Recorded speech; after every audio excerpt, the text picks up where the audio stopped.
$2 trillion. That's how much money is hidden in offshore accounts, more than the GDP of most countries. And it's not just criminals, it's corporations, politicians, celebrities, the wealthy elite, all hiding money from the taxman. And you're paying for it.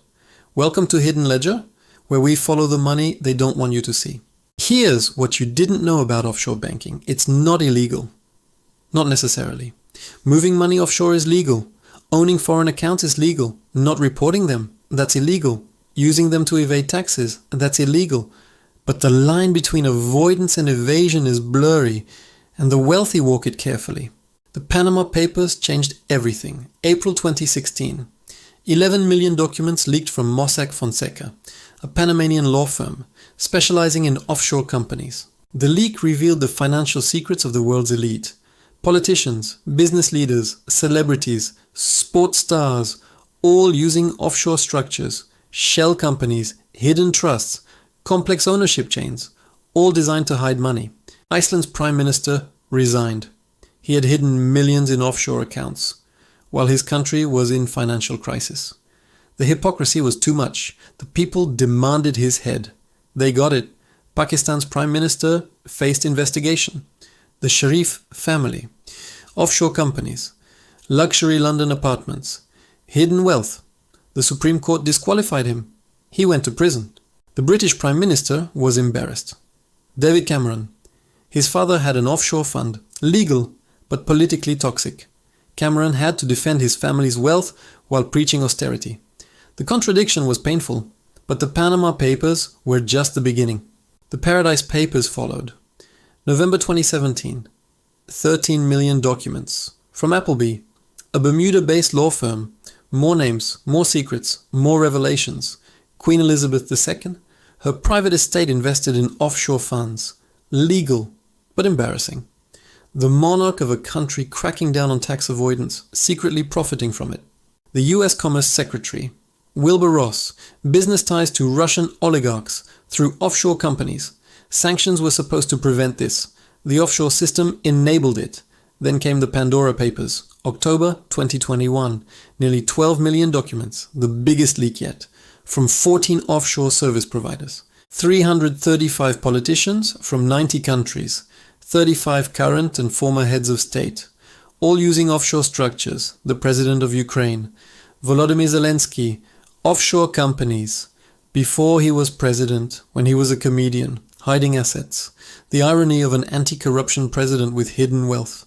The King of Jordan, Abdullah II, $35 million in luxury homes, hidden through offshore companies, while his country struggles economically, while his people face hardship. The Prime Minister of Pakistan, again, Imran Khan, cabinet members with offshore wealth. The same story, different faces. The pattern is clear. Offshore banking is the financial system for the wealthy. Legal or illegal, ethical or unethical. It exists to hide money, to avoid scrutiny, to escape taxes. But who pays for this? You do. When corporations hide profits offshore, governments lose revenue. When governments lose revenue, they cut services, or they raise taxes on those who can't hide their money. The middle class, the working class, you. Estimates vary, but studies suggest tax evasion and avoidance cost governments hundreds of billions annually. Money that could fund healthcare, education, infrastructure. Instead, it sits in offshore accounts, earning interest for the wealthy. The system is designed this way. Tax havens compete for business. They offer secrecy, low taxes, minimal regulation. They create laws that make hiding money easy. They resist international pressure to reform. Because secrecy is their product, their competitive advantage. The lawyers and accountants who design these structures are enablers. They know what they're doing. They know the money is hidden. They know taxes are avoided, but they operate in legal gray areas. Technical compliance, substantive evasion, reform efforts have been slow. The OECD has pushed for transparency, automatic exchange of information, common reporting standards, some progress, but tax havens find new ways to hide money, new structures, new jurisdictions. The game continues. The United States has become a tax haven itself.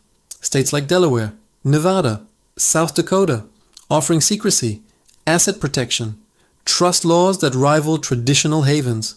The hypocrisy is stunning. America cracks down on foreign havens while becoming one itself. So what should you take from this? First, this system is rigged. Offshore banking exists to serve the wealthy, to help them avoid taxes, to hide their wealth while you pay your fair share. The inequality is structural, intentional, designed. Second, transparency is power.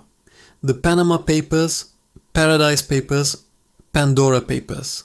They changed things, exposed hypocrisy, forced resignations, sparked investigations. We need more leaks, more transparency, more accountability. Third, reform is possible, but difficult. Tax havens resist. The wealthy lobby.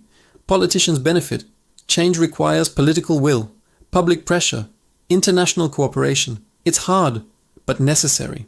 $2 trillion hidden offshore, while public services struggle, while inequality grows, while you pay more than your share.